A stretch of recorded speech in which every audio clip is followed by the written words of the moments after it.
Okay, so hi guys. Today I'm going to be telling you the story of how my father passed away. It's a pretty long story, so I need to get into it. And I have notes written down just so I can know times and when things happen. Um, so first of all, my dad's name is Vincent Edward Wright, and he was born April 15th, I think 57. I'm not for sure on the date of birth, but he was born April 14th. Um, he met my mom. I think they were like in their 20s. Um, so my dad had two other girls by another lady, and he wasn't with her anymore. So he started dating my mom, which my mom had already had my older sister, Catherine, who is full white. And they were just friends, but not together, my mom and her dad. So she met my dad through my grandma, and everything happened, and my mom got pregnant with me, and um, my dad had been cheating on my mom, so they weren't really together. And my sister's dad had always been close to my mom. They're like best friends. So he was there when I was born, and my dad wasn't, my real dad. And so I call my stepdad, I call him dad. And my real dad, I call him Vince. But it's my dad.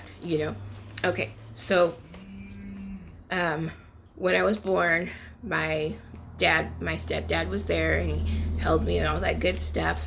And my mom called my dad and said that I had been born, and if he wanted to come and see me, he could. So he came to the hospital.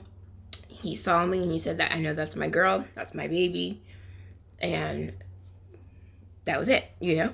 And so then 5 years later, I think it is, I'm born in 88, my sister's born in 92. So 4 years later, my sister Shantae, she got pregnant again from my dad, and she had my sister Shantae in Lompoc, where we live in California. And he knew that was his baby too. Still didn't live with my mom, still wasn't with my mom really, just back here and forth there. But my stepdad raised us, like he had been us with since we were babies, so that was our dad. So when we were kids, my mom would take us to go visit our real dad, because both of my dads lived in the same city. So, and we lived in another city that was like 6 hours away. So we would drive to visit my dad, and then I would go see my real dad too. So we would always go to my grandma's house. That's where my dad lived. We'd pull up. She had a kind of tore up house, big dog, cars in the front, all that good stuff. My dad worked really hard. He did construction business, or not construction, he did landscaping business of his own. And then I think he also worked for someone else's landscaping business. So he always worked. Like, I can give that to my dad. He was a hard worker. So when we would go to visit him, we would be waiting for him to show up all the time. And when he would show up, he'd be drunk. My dad was an alcoholic. He'd smell like liquor, and he'd be giving us hugs, and I'd be like, ugh, like just totally disgusted by the whole thing. Sometimes he wouldn't even show up, and we'd leave, and I'd be crying. My mom would be mad. That just happened for years and years, back and forth, back and forth. So, and then every time we would go visit him, we would go to Payless shoe stores, grab 2 pairs of shoes, go eat, and then come home and drop him off. And then he'd give us like $50 or, some stuffed animals or something that he had. And then we would go home, So that was just how I knew my dad. My dad was always smelling like alcohol, always late, always lying, act like he didn't care, and it was just annoying. So I remember one year we went to go visit him, and he was late, and I told my mom, like, I never want to go back and see him again. Like, I'm so tired of seeing him drunk or not show up. I'm so tired of it. I don't want to see him again. So she said, this is your last time, Jenny. You just see him this last time, and then I won't make you go ever again. So we went. We got there. I don't think he was there, and there was cards for us. My grandma gave us the cards. We drove home. I took the card. I threw it in the garbage can. My mom pulled it out. She's like, Jenny, you can't throw this away. This has money in it. I was like, I don't care. I don't want nothing to do with him anymore. So I opened the card. I took the money out, threw the card away, and was done. I didn't even want the money, like, at all. I was just so pissed at him. So that's how our relationship started, you know? Like, Dad was drunk, and when I would see him, he was stunk and stumbling everywhere, you know? So like I said, my stepdad, he basically raised us. Like, he came down for Christmases. He bought Christmas gifts. He was down for birthdays. He bought birthday presents, school clothes, all those things my dad helped my mom out with. But they didn't live together. But my dad was always willing to help, which I'm so thankful for my dad. So as years go on, I grow up. I'm in 7th grade now, and my mom and dad have been talking on the phone and stuff like that, and my dad would come down and visit us in our town and stay a week and then go home, you know, and back and forth. Things like that would happen. So when I was in 7th grade, my mom decided that my dad was going to come back home for good. Like, he was coming home. So I was happy because I always wanted my dad in a way. You know, I was pissed at him the last time. I always kind of wanted him to be in my life. But my little sister Shantae did not want him to come at all. She was pissed, like, mad. So when he came down, we were kind of really distant from him. You know, we didn't communicate and things like that. Then he started trying to be a part of our lives and talk to us at the dinner table and all that kind of stuff. And it slowly worked. We started playing games, and I started having fun with him, and my sister was having fun. And then, okay, so before all that, my dad had a brain tumor.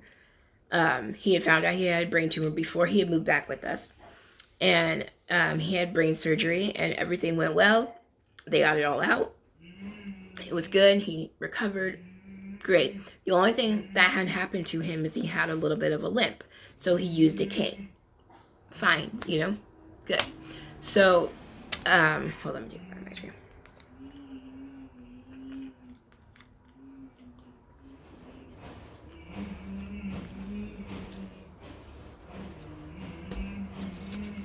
Okay, so he used a cane. So when he came to live with us, he brought his cane with him. He wore glasses now because he couldn't see as good. All that stuff. Fine, though. He had a scar on his head. Nothing wrong, you know? So, they get married. My mom and my dad get married at church. And that was awesome. Great. My mom gets pregnant. My dad had already had 2 other girls from another relationship, and then he had me and Shantae from my mom's relationship. So my mom was pregnant again, and my mom was pretty old. She was like at 40, 42, and they had told her, like, the issues and the warnings and all those kind of things that go when you're older and you get pregnant and you have babies. So that was all fine, you know. My mom was just like, whatever. And she told God, like, if this is meant to be, you'll let it be a boy, because we had no boys. My mom had a boy when she was younger, and he had passed away. So she really wanted another boy. And when my mom went to go find out what she was having, they were having a boy. And my dad was so excited because he had always had girls. My mom had girls. There was going to be a boy in the house. So they mentioned it was a boy, and they wanted to do some pre-testing, so they did pre-testing. It came back that my brother was going to have Down syndrome. They called my mom and told her and asked her if she wanted to abort, or stop the pregnancy right then. She said, no, I'm keeping this baby. God let it be a boy, so it's mine. I'm going to raise it. Everything's going to be fine. My dad's going to be there. They're going to raise this boy. All that good stuff. So, Isaiah was born. Cute little baby. 5 pounds. Tiny. He has some health issues, but I'm going to go into a different story. I'm just going to stick with my dad's story for right now. So, my dad was excited. Isaiah came home. He was always helping with him. He was putting him in the stroller, taking him for walks by himself. He always had Zaya, in his lap, watching games, doing stuff. My little brother would go to school onto the bus, and it would go to like therapy classes and stuff like that. And my dad would always be on there taking him by himself or with me or my mom. He was so attentive to my brother. And I was thankful. I wasn't jealous that I didn't get that as a child or anything. I was just thankful that my brother was getting this attention that he needed and that my family was happy, So everything's good. Then my senior year, my dad started tripping a lot and getting dizzy. He would always go into the garage in the morning and smoke a cigarette and have his coffee. And almost every morning he would take that step down to the garage and he would fall and the glass would break. And that's what we would hear, is the glass breaking. So we'd run to him and he'd be on the floor and we'd have to pick up his, help him get up, get the cup, wipe up the coffee, all that good stuff. And it kept happening and we just kept making fun of it, like it was just like a little joke here and there. And we didn't know it was anything, just dizzy, you have a cane, you walk with a cane, of course you're gonna fall. So one day my dad and my cousin Jose went for fishing at a little pond thing that we have here in town, and they both went out. My mom dropped them off and left them there and was gonna come back to pick them up, but the hospital ended up calling my mom and saying that my dad had a seizure out at the park and that the ambulance were picking him up. So my mom gets to the hospital. I think she picks up my cousin. I don't know what happened exactly, but he had a seizure. And Jose said that he was just laying out and shaking and he didn't know what to do. So he got this lady or man or someone, and they ended up calling the emergency ER and having them come and get him and stuff. So they do an ultrasound of his brain and they find that the tumor is back. It grew back. And they had made an appointment to go to UCLA. So this is all happening after I graduated. When I graduated, my dad was still walking. He had a cane. He was good. I graduated. We were excited. We had a party. Everything was good. Okay, so then he ended up having the stroke or the seizure. And then we had made an appointment for UCLA. So me and my mom took him to UCLA, and we had such a fun time driving there. And when we got there, all three of us had to use the bathroom. So we had my dad, and he used his jug, like the one you pee in, the jug that they give you at the hospital. And my mom went in the back of the van. She used it. I went in the back of the van. I used it because we had to go pee so bad we could not get up to the stairs before we would pee our pants. So it was funny. So we got there, and they talked to us about surgery, and they told my mom and dad that he would need to have surgery, and if he didn't have surgery, he would only have a couple more years really good, and then he would become really sick. And if he had the surgery, everything went well, they got it all out, he would be good, So my mom talked to my dad, and they both decided, fine, we'll go in with the surgery. I'm going to have brain surgery again. Let's do it. Let's go. So we come back home. They set up the appointments. Everything's going good. He keeps tripping and falling here and there. So he goes in for the surgery. Me, my sister, Isaiah, my mom, my dad, we all went to UCLA. We stayed at a UCLA house for like 5 days, and they helped pay for like half of it or something like that. And it was like a hotel for people whose family members were having surgery, like, big surgeries in UCLA. So everybody in there was like, someone was having surgery. So it was really kind of cool. So my dad had his surgery. They said everything had went well, that they got it all out. And then he started to get sick while he was supposed to be recovering. He started getting, he had gotten a bacteria infection in his G-tube. They had put a G-tube in him to help him to eat, before he could actually do all that good stuff. And then he got that infection, and that pushed him back, from healing.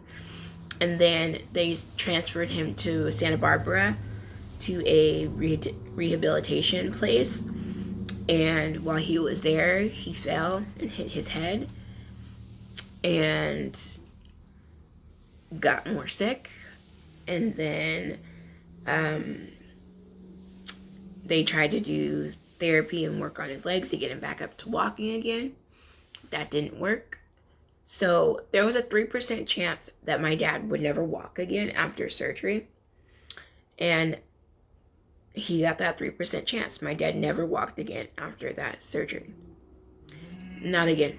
Nothing. Not a walk, not a step, not a stand up, nothing. He had lost all feeling from hip down. So after he was done with the rehabilitation place, and they said they could no longer, keep him because there was nothing they could do. So we took him home to our house, and we started taking care of him. I started working for him. Every morning I would go in the mornings, I'd make him breakfast, I'd brush his teeth. My mom would shower him, we'd get him cleaned up. I'd go on the bus with him to doctor's appointments, things like that. So we were taking care of him, and it was okay in the beginning, but it did start getting hard because things would happen. Like my dad we'd put him in a chair and he would slide down the chair and fall on the floor, and we couldn't lift him up because he's dead weight. So we'd have to call the ambulance out, the fire department, to come and get him and pick him up. Like literally we had called the fire department like 12 times in a year or more. So one year for Christmas, we even brought them cookies, like just to say thank you for all the times they had come and picking it up. Like he would be on the toilet and he would fall off the toilet, and we couldn't get him up, so they'd have to call them. My mom would be getting him dressed, and he'd slide off the bed, and then we'd have to call them to come out and get him and stuff. So we took care of him for a couple years, and it started getting really rough, tough, emotional, physical, tiring. So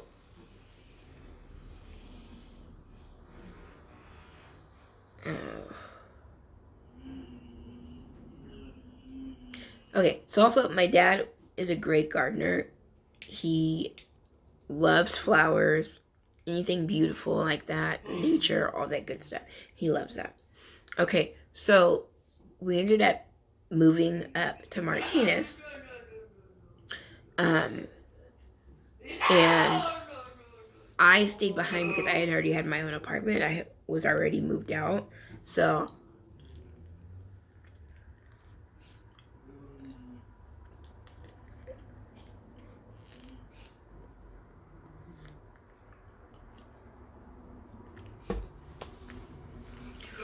my mom moved to Martinez, and they put my dad in a convalescent home up there because it was way too hard for us to try to do that, and there was no 24-hour nursing that we could afford or anything like that. So we put him into a nursing home, and we would go and visit him. But of course it was depressing, My dad's young, he's like 45 and can't walk, and can't go do what he wants to do anymore, and can't raise his son. So literally, I know my dad had to have been depressed. Like, how could you not be depressed? So he was in a nursing home. He was there for a couple years. Everything was going good. We'd go and visit him. Of course, there were times when he'd be in dirty diapers, or didn't look clean, and my mom would get on their asses and make them listen and do things. And so they were always scared of my mom when she would walk in there. They would make sure like that he was taken care of. So a couple years later, my sister Shantae is pregnant with her first baby, little boy, Jalen, and I think I can't remember exactly what year. I know he was born November 7th, 2012, maybe 2011, or maybe 2010. So my dad's in a convalescent care home. My sister's pregnant. We get the call that my dad is dying. And it was weird because we didn't expect this. Like, he's still young. Like, what's going on? So my mom drives down there. I go, actually, no, my mom lived there. Sorry, my mom was living there. I came there to visit, I think it was. Yeah, I think I came down to visit. And me and my boyfriend, husband, Eddie, same thing. We went down there, and my mom goes to the doctor, and the doctor's telling her, like, his brain tumor is back. We can't remove it. He didn't want us to tell you this, but he has brain cancer. This time, the tumor's cancerous. The last 2 times, it wasn't cancerous, but this time, it grew back, and it was cancer. So he didn't tell us any of that. And I can see why, because he didn't want us to worry. But I wish we would have known so that we could have spent more quality time with him, Isaiah was like 5, maybe 6, if that. But mentally, he's like 2 or 3, so he doesn't understand. He just knows that's Dada. Dada. We get burgers, eat fries with Dada, So my mom had a really hard time dealing with that. His family would try to come to the nursing home to visit him, and they would get in conflict with my mom, arguments and stuff like that. And my dad, they kept him on medication because they didn't want him to be uncomfortable. But he would keep waking up when he would hear them argue, and then he'd pop into a seizure, and then they'd have to give him medicine again. So it kept happening and happening. Every time they'd argue, he'd pop up, get all excited, and have a seizure. And then they'd have to give him medication to put him relaxed to sleep. So my mom calls me and tells me, B, you need to come down here and you need to come see your dad and you need to talk to him and say your goodbyes.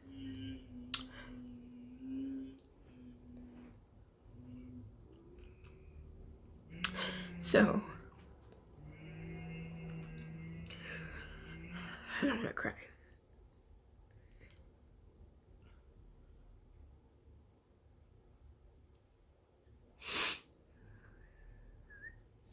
So I go down there, and I go in the room, and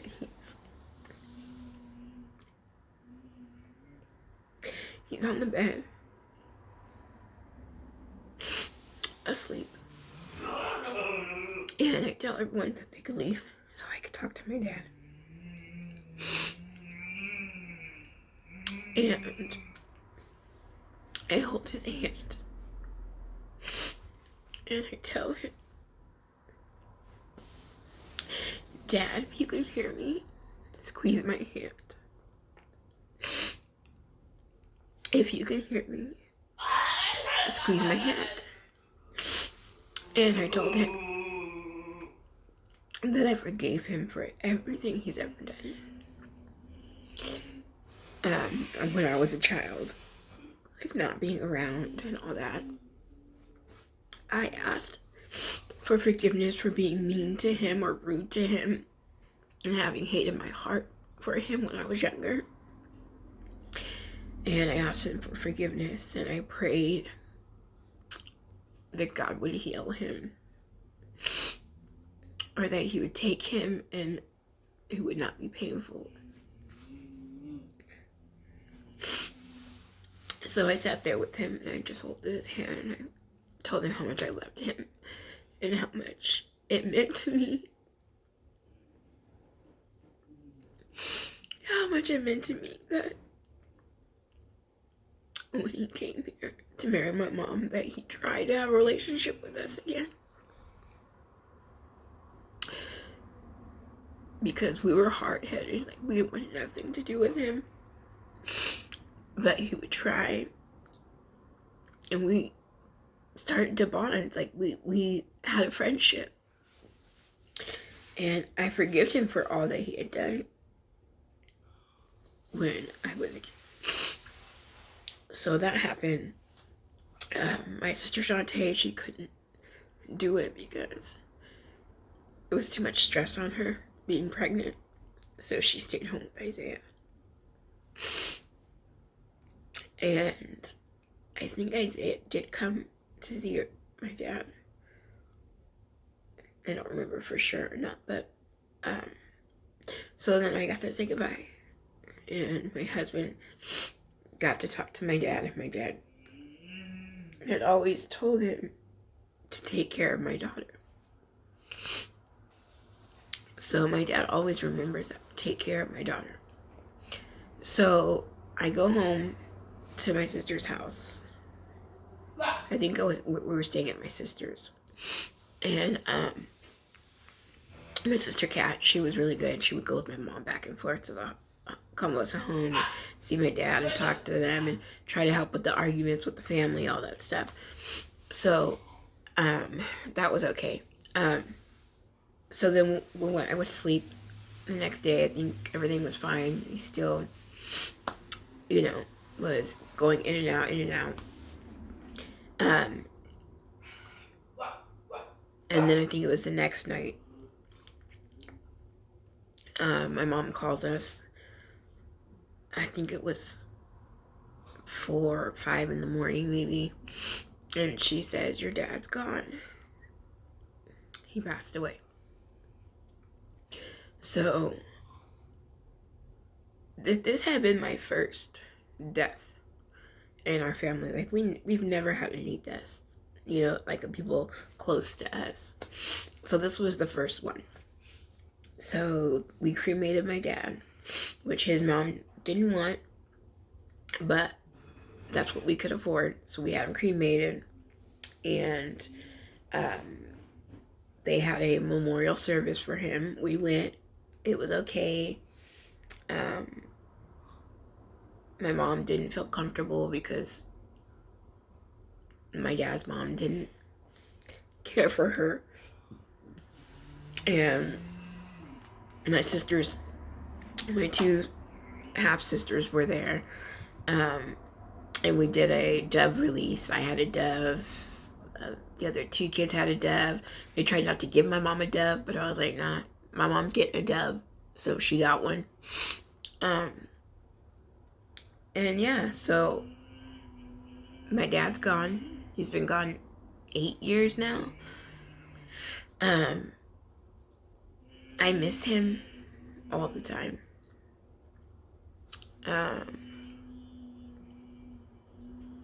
He was a good man. He believed in God. Always wanted to go to church. Always was at church. Sundays, dressed up, church time. Always had worship music playing. Always had his Bible next to his bed reading. Like, he was a man of God. So I know he's in heaven. Like, no question here. My dad's in heaven. So that's the story of my dad and what happened to him and how he passed. And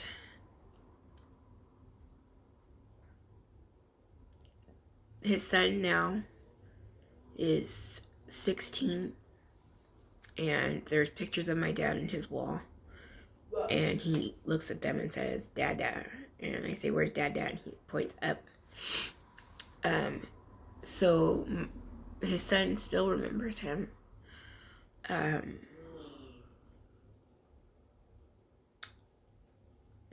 He is my sister's son, Jalen. His middle name is Jalen Vincent.